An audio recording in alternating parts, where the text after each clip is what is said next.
Assalamualaikum warahmatullahi wabarakatuh. Perkenalkan, nama saya Nova Izzah dengan NIM 2121242.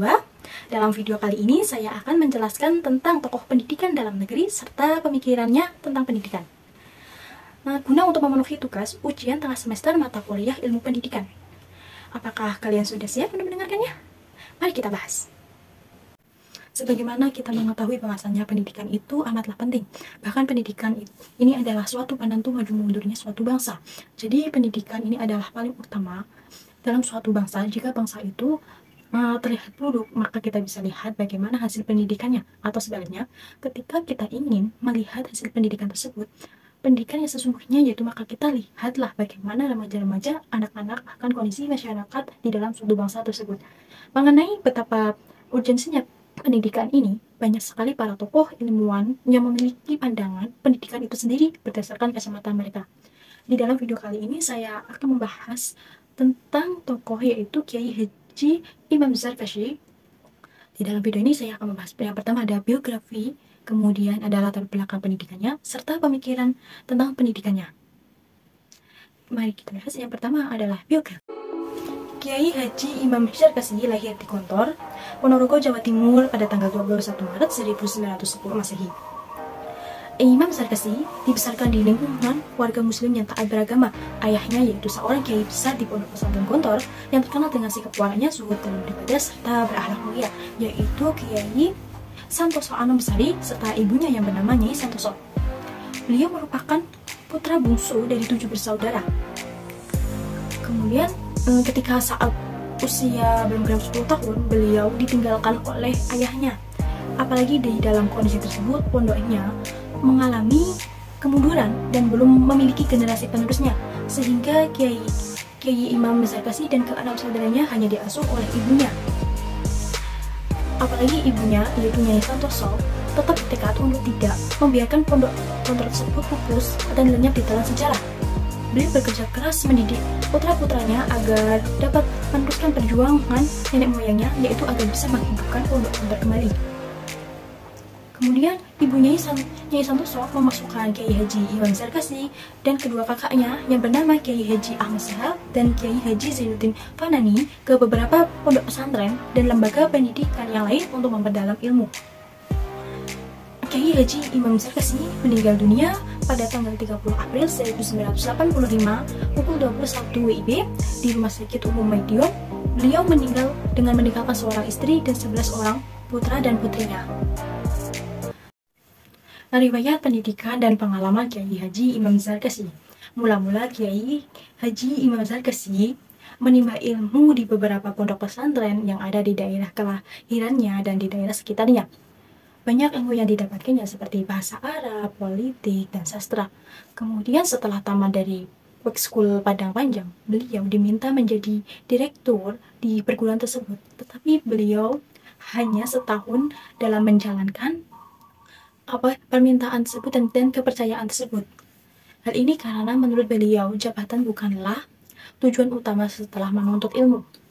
Setelah menyerahkan jabatan tersebut, beliau memikirkan bahwa Gontor itu lebih memerlukan kehadirannya. Setelah itu di Gontor, Imam Kiai Haji Zarkashi dan saudaranya memperkenalkan program pendidikan baru yang diberi nama Kuliatul Mu'allimin Al-Islamiyah dan ia sendiri sebagai direkturnya. Apalagi sebelum merdeka, ia menduduki beberapa jabatan penting. Demikian pula setelah Indonesia merdeka. Di tengah kesibukannya sebagai pendidik, ia juga menduduki jabatan-jabatan penting lainnya. Tenaga dan pikirannya juga dibutuhkan di Departemen Agama dan di Departemen Pendidikan dan Kebudayaan.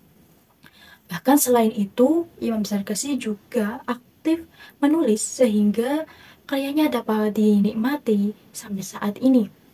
Kehadiran Imam Zarkashi sebagai pembaharu pendidikan, yaitu terutama di pesantren, apalagi pesantren dulunya itu dikenal sebagai lembaga pendidikan tradisional yang jauh dari kata kemodernan, sekarang menjadi pesantren modern yang menghasilkan kader-kader pembangun bangsa yang berperan di Indonesia bahkan di internasional. Itu merupakan sedikit kisah riwayat pendidikan beliau dan pengalaman-pengalaman beliau di di ranah politik juga.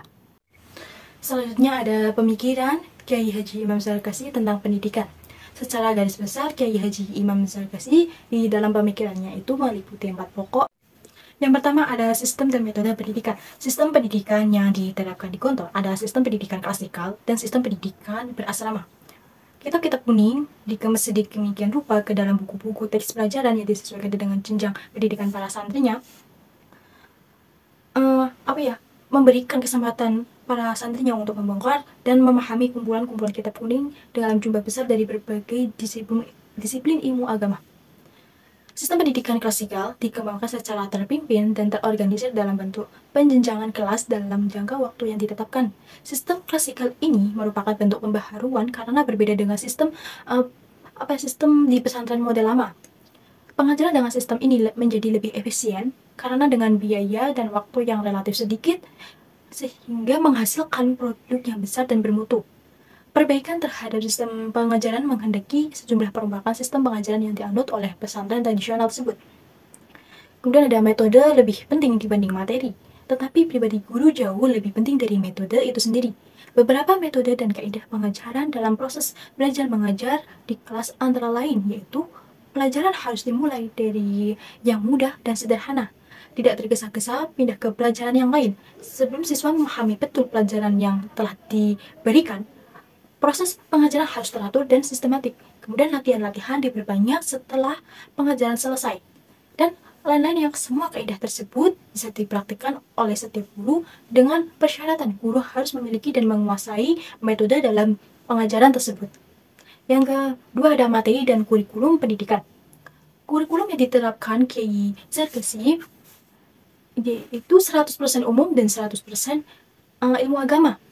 Kurikulum pada pesantren nasional lebih memfokuskan pada materi agama yang tertera di dalam kitab-kitab kuning. Apalagi Imam Zarkasi menerapkan materi dan kurikulum di pondok modern Gontor tersebut pada dasarnya adalah totalitas dari kehidupan pondok itu sendiri yang tidak bisa dipisahkan satu dengan yang lainnya. Tidak ada kata perbedaan antara pengetahuan agama dan pengetahuan umum. Semua siswanya itu mendapatkan dua pengetahuan tersebut sekaligus sesuai dengan tingkatan kelas mereka masing-masing. Materi dan kurikulum tersebut dikembangkan menjadi dua bagian. Yang pertama ada materi kurikulum yang bersifat intrakurikuler atau akademik dan ada yang bersifat ekstrakurikuler atau non-akademik.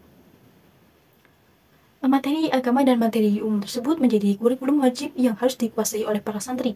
Selain itu ada kompetensi yang sangat ditekankan dan harus menjadi karakter lembaga pendidikan, yaitu kompetensi bahasa Arab dan bahasa Inggris. Kemampuan tersebut yaitu sebagai pengetahuan yang harus didasarkan pada asas dan konsep pancajiwa untuk mendukung tercapainya moralitas dan kepribadian mulia. Yang ketiga ada struktur dan manajemen.